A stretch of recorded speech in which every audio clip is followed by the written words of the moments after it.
ഈ ഒരു മാധ്യമ പ്രവർത്തക ലൈംഗികമായി ചൂഷണം ചെയ്യപ്പെട്ട് അവരെ ദുരുപയോഗം ചെയ്തൊരു സാഹചര്യം രാഹുൽ മാങ്കൂട്ടത്തിൽ എങ്ങനെയാണ് ഉണ്ടായത്? നമ്മളിപ്പോൾ അറിയുന്ന കഥകളെന്ന് പറയുന്നത് കേരളത്തിലെ യുവതികളായിട്ടുള്ള മാധ്യമ പ്രവർത്തകർക്ക് നിരന്തരമായി രാഹുൽ മാങ്കൂട്ടത്തിൻ്റെ ഈ പറയുന്ന അശ്ലീല മെസ്സേജുകൾ, സന്ദേശങ്ങൾ നിരന്തരമായി വരുന്നുണ്ട്. കോൺഗ്രസ്സുകാർ തന്നെ പറയുന്നത് കോൺഗ്രസിന്റെ പ്രവർത്തകർ വിളിച്ചാൽ ഫോൺ എടുക്കാത്ത രാഹുൽ മാങ്കൂട്ടത്തിൽ, യൂത്ത് കോൺഗ്രസ്സുകാർക്ക് വിളിച്ചാൽ ഫോണിൽ കിട്ടാത്ത രാഹുൽ മാങ്കൂട്ടത്തിൽ രാത്രിയാകുമ്പോൾ കേരളത്തിലെ മാധ്യമ പ്രവർത്തകരായിട്ടുള്ള സ്ത്രീകൾക്ക് മെസ്സേജ് അയക്കുകയാണ്.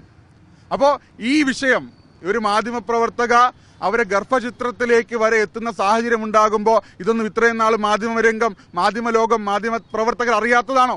അപ്പോൾ കേരളത്തിലെ മുതിർന്ന മാധ്യമ പ്രവർത്തകരും മാധ്യമ സ്ഥാപനങ്ങളും ഉൾപ്പെടെയുള്ള ആളുകൾ ഈ കാര്യങ്ങൾ മറച്ചു വച്ചു.